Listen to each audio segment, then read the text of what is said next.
Combien coûte l'Audi Q4 e-tron 2023, très attendu sur le marché canadien? On nous l'avait promis il y a maintenant plus d'un an et c'est depuis quelques semaines à peine que le véhicule est débarqué sur notre marché. Les concessionnaires ont commencé à faire des livraisons petit à petit, mais évidemment, pas besoin de vous dire que la demande est très grande pour ce produit-là et il faudra s'armer de patience pour mettre la main sur l'une ou l'autre des unités qui sont destinées au marché canadien. Alors, le Q4 e-tron, c'est évidemment le premier véhicule compact, le premier VUS compact 100% électrique du constructeur Audi, le troisième véhicule 100% électrique à être commercialisé sur notre marché après l'e-tron SUV, évidemment le VUS qui est plus gros que ce qu'on a ici. Évidemment, la très performante e-tron GT qui est basée sur la Porsche Taycan. Alors, ce véhicule-ci, c'est un modèle de masse. C'est évidemment un modèle qui, de par sa vocation, de par son format, pourrait éventuellement être appelé à remplacer des produits comme le Q3, le Q5, qui sont encore des modèles à essence traditionnels, bien que le Q5 soit disponible en version hybride rechargeable. Un véhicule qui n'est que très peu convaincant, honnêtement, puisqu'on n'a que 37 km d'autonomie 100% électrique, après quoi vous tombez en mode hybride. Alors, ce n'est pas avec ce produit-là qu'on va convaincre la clientèle, mais avec le Q4 e-tron, c'est complètement autre chose. C'est un véhicule qui, bien sûr, on le sait, exploite la même technologie que le Volkswagen ID4. Alors, une plateforme commune entre ces deux véhicules-là, même batterie de 82 kWh, même puissance de 295 chevaux, évidemment, rouage intégral, deux moteurs électriques.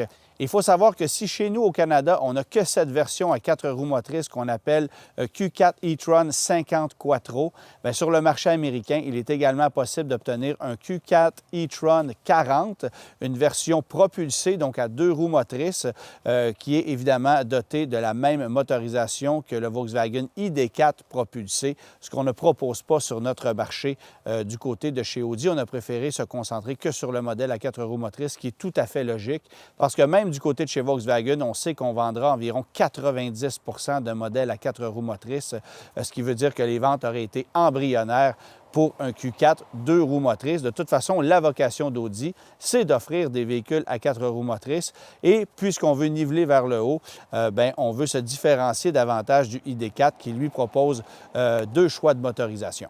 Alors, autonomie annoncée pour le Q4 e-tron, c'est 388 km, ce qui est facilement réalisable, honnêtement.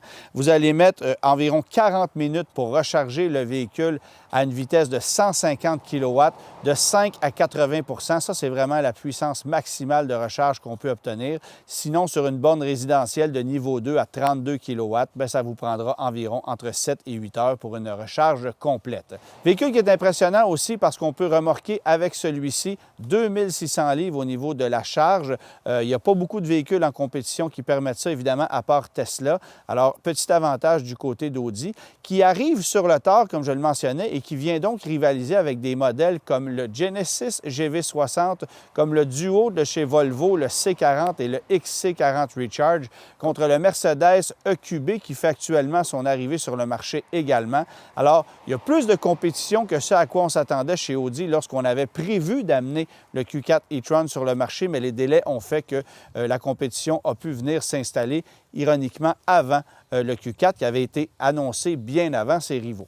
Maintenant, en ce qui concerne la configuration du Q4 e-tron, il est possible d'avoir cette carrosserie plus traditionnelle qui ressemble évidemment à celle d'un Audi Q5 par exemple, mais on peut aussi obtenir une version Sportback qui est très élégante, mais qui, elle, coûte beaucoup plus cher parce qu'il n'y a pas de modèle d'entrée de gamme. Alors, on reviendra sur les prix, mais il y a deux possibilités de carrosserie. Les deux véhicules exploitent exactement la même motorisation, ont la même autonomie, bien sûr, mais l'avantage du Sportback, c'est d'offrir un coffre arrière un peu plus spacieux que le e-tron régulier, bien que, en regardant le design de ces deux véhicules-là, on puisse croire le contraire.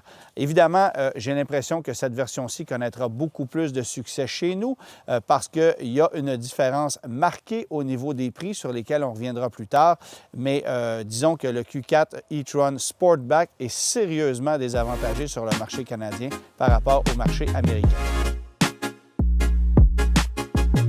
Bien que le Q4 e-tron partage l'ensemble de ses composants avec le Volkswagen ID.4, on n'est pas du tout à la même adresse en matière de comportement routier. Pourtant, même châssis, même batterie, même moteur électrique, même puissance, 295 chevaux. L'autonomie, on est à peu près à la même place aussi, 388 km annoncés. Ce que vous allez réussir à faire très facilement, honnêtement, parce que moi, personnellement, j'ai réussi à faire 382 km sur une charge. Donc, on est carrément pile poil sur l'autonomie annoncée et c'est très bien. Et j'aime ça qu'un constructeur soit capable de donner la vérité. On voit chez d'autres constructeurs des autonomies qui sont beaucoup plus optimistes que ce qu'on peut faire en réalité, alors que chez Volkswagen, c'est très réaliste comme autonomie annoncée. Quand je dis Volkswagen, évidemment, c'est Volkswagen Audi, bien sûr. Maintenant, la conduite du Q4 e-tron, c'est complètement différent de l'ID.4. L'ID.4, on le sent plus mou, plus souple, un peu plus déconnecté au niveau de la conduite également. C'est une petite déception dans la mesure où on n'a pas du tout l'impression de conduire un authentique produit Volkswagen lorsqu'on est à bord de l'ID.4 parce qu'on est un peu déconnecté, parce qu'on n'a pas de sensation de conduite. Alors qu'avec le Q4 e-tron, on a carrément le comportement routier d'un authentique produit Audi. En fait, j'ai l'impression de conduire un Q5 électrifié avec tout ce que ça implique. C'est-à-dire que direction précise, châssis ultra solide, réaction rapide de la direction. Bon, évidemment, instantanéité de l'accélération parce qu'on est dans l'électrique et que le couple est instantané. Mais on ne perd rien du plaisir de conduire qu'on obtient dans un Q5 à bord de ce véhicule-ci. Alors que si vous optez pour un ID.4, vous allez avoir une conduite beaucoup plus générique. Et bien sûr, les véhicules ne sont pas vendus au même prix, mais c'est surprenant de voir comment on est capable de personnaliser un véhicule, même si on a une technologie qui est partagée d'un produit à l'autre. Alors ça, c'est le gros avantage pour moi du Q4 e-tron, immensément plus intéressant à conduire. Et on ne sent pas le poids du véhicule non plus. C'est quand même pas léger. On parle d'un peu plus de 2200 kg pour le véhicule qui est ici, mais on ne sent pas le poids comme quoi le véhicule est extrêmement bien balancé. Le freinage est bon, les accélérations sont franches, évidemment, mais encore une fois, tenue de route, précision de la direction, c'est ce qui fait le charme de ce véhicule-ci, qui est un peu plus compact, évidemment, à l'intérieur que le Volkswagen ID.4, chez qui on a une vocation davantage familiale, alors qu'ici, on cible carrément l'acheteur d'un Audi Q5, là, littéralement. D'ailleurs, il est évident à mon esprit que si on était capable de fournir à la demande, ce véhicule-là deviendrait, du moins au Québec, encore plus populaire que l'Audi Q5 parce qu'on est exactement à la même adresse en termes de fonctionnalité, en termes d'espace intérieur, en termes de comportement routier. La seule différence, c'est que ce véhicule-là est électrifié. Maintenant, position de conduite, pour moi, elle est parfaite. Les sièges sont confortables, bon support latéral. On peut allonger l'assise, on peut abaisser ou remonter l'assise également comme bon nous semble. Il y a beaucoup de latitude dans l'ajustement et ça, j'adore ça. La visibilité, elle est excellente. Le volant, un peu particulier parce que la base, comme la partie supérieure, sont plates. Donc, c'est un peu déroutant au début, mais on s'y habitue facilement. Mais franchement, la position de conduite, comme l'ergonomie, rien à dire, c'est très, très bien pensé. Vous avez l'instrumentation avec le cockpit virtuel qu'on connaît très bien du côté de chez Audi. Évidemment, plus vous montez en gamme, plus vous allez avoir d'options au niveau de l'affichage. Vous allez avoir un écran tactile avec un rappel sonore lorsqu'on appuie sur des touches. C'est très bien fait. Et évidemment, Apple CarPlay, Android Auto dans ce véhicule-ci. On ajoute cependant plusieurs petites options intéressantes. Donc, la finition qui est supérieure avec l'ensemble technique qu'on a ici, un point que j'aime particulièrement. Le pare-brise qui est mieux isolé, qui est chauffant également, c'est unique à cette version-ci. Et le soir venu, éclairage d'ambiance dans le véhicule, c'est du plus bel effet. On peut l'ajuster comme bon nous semble encore une fois. Des petits gadgets qui viennent ajouter au confort et au niveau de luxe de ce véhicule-ci par rapport à un modèle d'entrée de gamme qui est quand même assez bien équipé. On vient également ajouter l'élément de conduite semi-autonome avec la version technique, c'est-à-dire que le véhicule va avoir une fonction de conduite autonome avec la possibilité de s'immobiliser et de redécoller automatiquement. Une technologie qui est quand même assez bien faite et où on a une certaine latitude, ce que j'apprécie particulièrement parce que chez d'autres constructeurs, les distances par rapport aux véhicules qui nous précèdent sont souvent indécentes, alors qu'ici, on est beaucoup plus réaliste au niveau de la conduite et le véhicule pardonne davantage. J'aime particulièrement ça. Un mot maintenant sur l'espace cargo, pas nécessairement aussi généreux qu'avec le Volkswagen ID4, qui est un petit peu plus volumineux. Mais ce qui est surprenant de savoir, c'est que la version Sportback du Q4 e-tron va vous offrir un coffre plus volumineux en raison de la forme de la partie arrière. Le véhicule est plus élancé. On a un peu moins de dégagement en hauteur, mais ce n'est pas en hauteur qu'on a besoin d'espace, c'est souvent au niveau du plancher. Et la version Sportback va vous offrir un volume un peu supérieur à ce qu'on a ici. C'est quand même très généreux. On peut rabattre les sièges à plat. Il y a beaucoup d'espace. Évidemment, plancher plat à l'arrière. Alors, c'est un véhicule qui est quand même très pratique, malgré son format qui n'est pas particulièrement imposant, ce qui en fait aussi un véhicule très intéressant en ville, quoique encore une fois, son comportement sur route étonne. Je qualifierais le Q4 e-tron de véritable routière au même titre qu'un produit Audi de plus haut de gamme. Et ça, c'est un sérieux avantage, surtout si on compare à d'autres véhicules dans le segment. Les prix maintenant pour le Q4 e-tron 2023, c'est pas compliqué, 62 650 $ pour la version régulière, 72 600 $ pour la version Sportback. Alors, on va décortiquer tout ça un peu parce qu'évidemment, il faut comprendre qu'il y a une stratégie particulière du côté de chez Audi par rapport au Q4 e-tron régulier, dans la mesure où cette version-ci est éligible aux pleins crédits gouvernementaux, 5 000 du fédéral, 7 000 du provincial pour un total de 12 000 taxes incluses. Et malheureusement, la version Sportback n'y est pas éligible. Alors, ça crée un écart considérable de prix entre ces deux versions-là. Écart qui, si vous voulez mon avis, est totalement injustifié. Mais en même temps, il faut comprendre qu'Audi joue avec les stratégies des prix et on essaie de s'adapter aux différents règlements des différents gouvernements qui sont relativement complexes à gérer pour des constructeurs automobiles. Alors, il faut comprendre ceci. Normalement, dans une gamme chez Audi, par exemple, prenez un Q5, vous allez avoir trois versions. Vous allez avoir une version confort, une version progressive et une version technique. Ici, pour ne pas que les versions plus luxueuses ne soient pas éligibles aux crédits gouvernementaux, bien, ce qu'on fait, c'est qu'on transforme les versions en groupes d'options. On conserve les mêmes nomenclatures. Donc, vous allez avoir la version confort à 59 950 $ plus taxes, ce qui le rend éligible aux crédits gouvernementaux. Vous ajoutez les frais de transport-préparation, comme je le mentionnais, 62 650 $.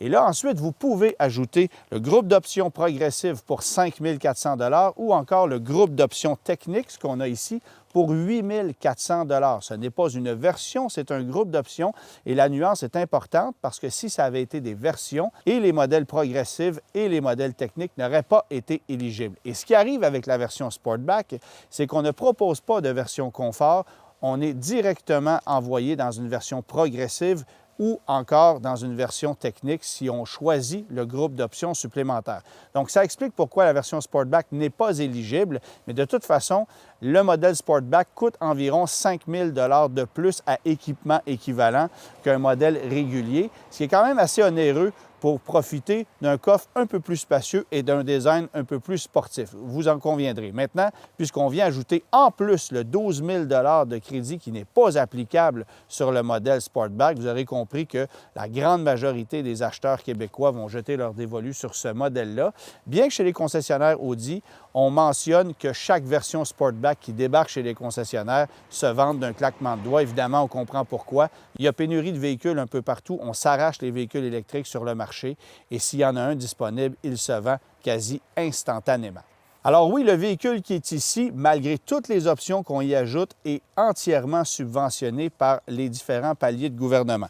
Alors le prix de ce véhicule-ci, je vous le mentionnais, 59 950 $. Vous ajoutez ensuite les frais de transport-préparation qui sont de 2 800 $, 890 $ pour les frais de peinture qu'on a sur le véhicule qui est ici, 1 400 $ pour la visualisation tête haute et la réalité augmentée au pare-brise, 8 400 $ pour l'ensemble technique, qui est le gros groupe d'options qu'on ajoute sur ce véhicule-ci. Ça comprend notamment le pare-brise acoustique chauffant, les phares et les feux arrière ADEL avec matrice, donc avec les feux qui vont évoluer lorsque vous allez mettre vos clignotants, lorsque vous allez démarrer, éteindre le véhicule. Siège à mémoire, éclairage d'ambiance, le système audio Sonos qui est très performant à bord du véhicule, feu de route automatique, conduite semi-autonome, je le mentionnais un peu plus tôt. Alors tout ça, c'est compris dans le groupe technique qui comprend évidemment aussi l'équipement du groupe progressif qui lui coûte 5 400 $, notamment l'habillage S-Line que vous voyez là, siège et volant sport, ça c'est très intéressant, les sièges électriques, la navigation, écran de 10,1 pouces et le cockpit virtuel, donc cette instrumentation qu'on peut paramétrer ou modifier selon nos désirs. Alors ça débute sur l'ensemble progressif. Donc, on ajoute ce groupe d'options de 8 400 $ qui est l'ensemble technique sur le véhicule-ci et finalement, une option de 1 000 $ pour les jantes de 20 pouces à 5 rayons qui sont là. Ça porte la facture à 74 640 $ et malgré ça, le véhicule est éligible aux crédits gouvernementaux, ce qui est un peu un non-sens si vous voulez mon avis. Alors, parce que le véhicule est éligible aux pleins crédits gouvernementaux, les mensualités deviennent plus raisonnables ou disons moins onéreuses. Ça donne des paiements sur 72 mois si vous le financez à un taux de 5,98 % de 1 223 $ par mois, taxes incluses, sur 6 ans. Et si vous louez sur une période de 48 mois, 20 000 km par année, 6,48 % de taux de location, c'est 1 048 $ taxes incluses par mois que vous allez payer sur 4 ans, après quoi vous pourrez racheter le véhicule pour un peu plus de 33 000 $ plus taxes, évidemment.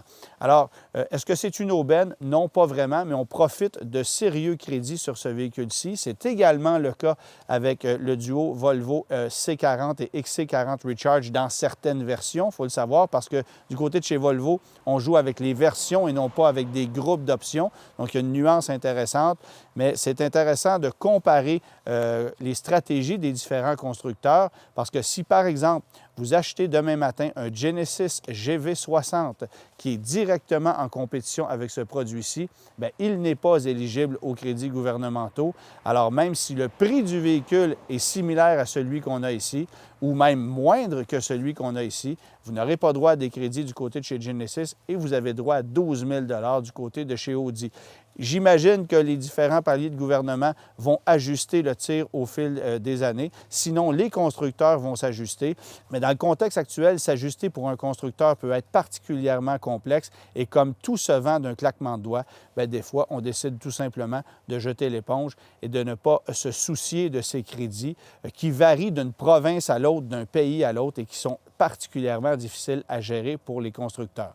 Maintenant, je conclus en vous disant ceci. Je dois vous dire que le Q4 e-tron, c'est pour moi un véhicule électrique coup de cœur. Je ne m'attendais pas à grand-chose. Je connaissais déjà très bien le Volkswagen ID4 qui, au niveau de la conduite, me laissait un peu indifférent. Mais en prenant le volant de ce véhicule-ci, j'ai découvert complètement autre chose. Il y a un monde de différence entre le comportement de ces deux véhicules-là. Et en comparant les prix du Volkswagen ID4 tout équipé versus le Q4 qui est ici, je constate qu'il y a à peu près 10 000 $ d'écart, un 10 000 $ qui est totalement justifié et que j'accepterais de payer personnellement pour passer à ce véhicule-ci qui est drôlement plus amusant à conduire. J'espère que les futurs produits Audi électrifiés auront cette même âme, ce même ADN qui permet de continuer d'avoir un plaisir au volant, même si on a un véhicule qui est plus lourd et qui n'est pas nécessairement conçu pour de la conduite sportive. Alors, j'ai vraiment apprécié ce véhicule-ci et j'ai surtout hâte de voir si Audi ajustera le tir avec sa version Sportback pour le rendre éligible aux crédits gouvernementaux parce que le look de la version Sportback me plaît particulièrement.